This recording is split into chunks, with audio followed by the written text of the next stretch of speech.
wants to sell you the dream of Cherokee Village, and I get it. I live on the lake. I live that dream. I enjoy the view, the low cost of living. It's all real. But today, I'm going to try to talk you out of moving here. You heard me right.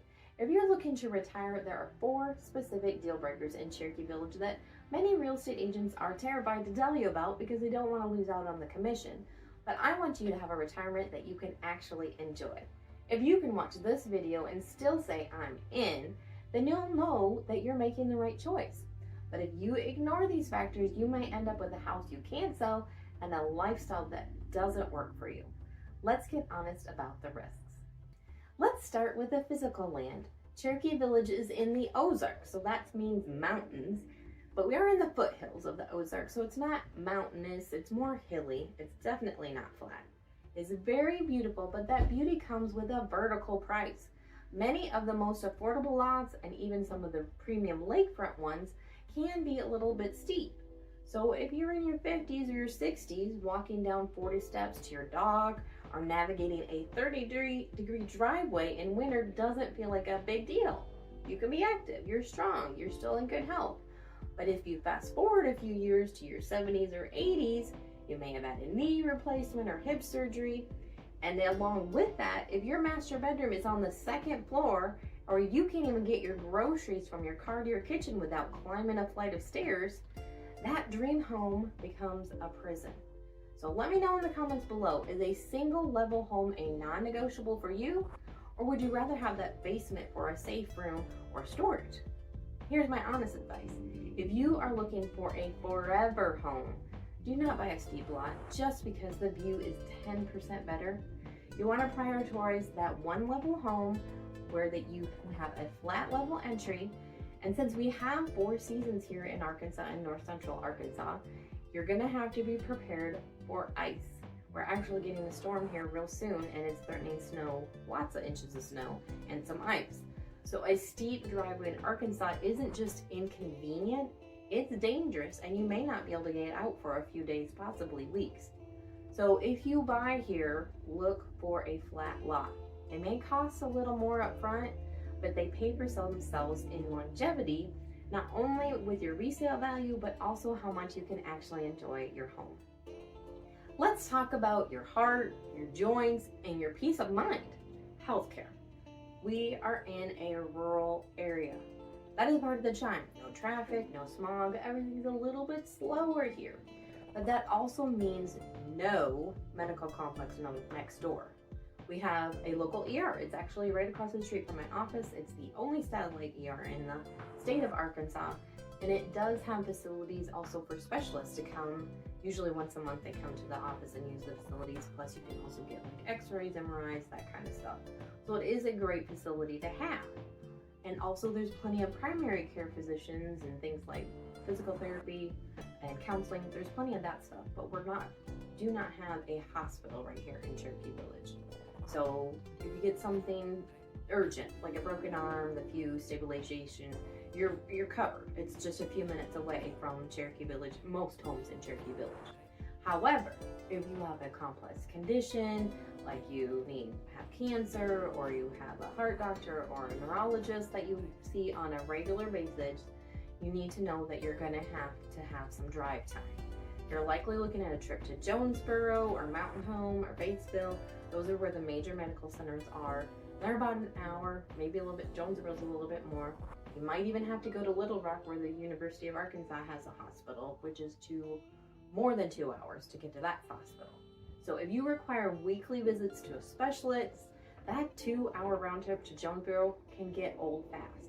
So I tell my clients, look at your medical history honestly.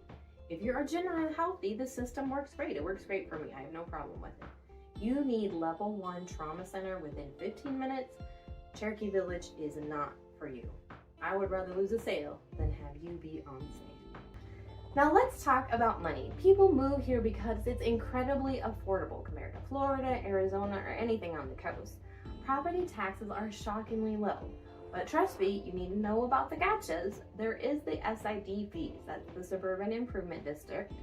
And originally, Cherokee Village was just SID. There wasn't a city. Later, it became incorporated. And now they share some amenities, like the city takes care of the fire department and the streets, but SID still manages the lakes and the golf courses, the amenities that are available. So there are no additional restrictions with SID, but you need to be able to budget for that additional fee. It's not a huge amount, but buyers often see that low tax bill and then forget about the SID fees on top of it. So most lots in Cherokee Village, the SID fee is only $90 a year. That's the large majority of them. However, if you have a golf course or lakefront lot or home, it could be much higher. If it's a vacant parcel, it's going to be up to $340, and if it's a home on the lake or golf course, it can be up to $740. But that is the absolute maximum. But you need to budget for that above and beyond your county taxes. They will be on the same bill. You'll pay them all together, so it should be easy for you to budget in one spot. Along with the taxes, you also need to be prepared for flood insurance. Now, for 100%, if you're buying on the river, you're going to need that flood insurance. I can almost guarantee that. But you'll want to check with your insurance agent. Don't assume your standard insurance is going to cover the water rising.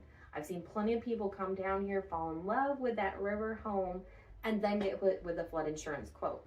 And that is going to blow your monthly budget out of the water, and oftentimes it can make it so you're not able to get a loan because that raises your debt to income ratio.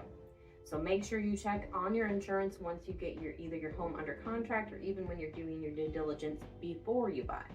And always ask me or whoever your agent is to check those FEMA flood maps before you put in an offer. We can check if the property requires flood insurance, but that's only going to be if your mortgage holder requires it. If you're buying home cash, it doesn't matter. You can get it if you want to, but you don't have to. Sometimes moving the house 20 feet up the hill saves you thousands a year if you're planning on building a property. So that's a very strategic planning that you need to apply in this situation. Lastly, number 4, connectivity. You're retiring to get away from it all, I understand, but you don't want to be invisible. You don't want to be a hermit. You want to stream the game on Sunday. You want to FaceTime your grandkids without the video freezing every 10 seconds. Now, historically, rural Arkansas internet was character building. It is getting much better now. Some of the options that we have available is in my office and home. We use Sparklight, which is a cable company, so it has about 1 gigabyte per second, I think you can get up to. In the other parts of the area, you're going to find NAEC, the local electric co-op, has fiber optic internet, so that's really great to have. And then in those really sparse areas, you might have to look up HughesNet or Starlink for an option. And this is a very big but. Do not assume every house has high-speed access, because they don't. There's plenty of areas in Arkansas that do not. So if staying connected is vital to you, we need to verify the internet service provider at the specific address before we close. Don't take the seller's word for it. You need to run a speed test at that address. So if you're going to be working from home, or like I said, just want to stay in touch with everybody even though they're far away, this is probably a big deal to you. So there you have it. The terrain is hilly, the hospitals are an hour away, and you have to watch out for SID fees and flood zones, plus you need to double check the internet. If any of those are deal breakers for you, I'm glad you watched this video, and I wish you luck in Florida or Texas. But if you're listening to this and thinking, Laura, I can handle a flat driveway, I don't mind a drive to Jonesboro for a specialist, and I can budget for those fees, then congratulations, you just passed the test. You are ready for the incredible lifestyle, the low cost of living, and the community that we have here. Now, if you want someone who will give it to you straight, help you navigate these potential pitfalls so you can retire with zero regrets, then you found the right place. Now that I've told you, you are not so great things about Cherokee Village, check out this video where we talk about some of the great things we have to offer. Thanks for watching and have a blessed day.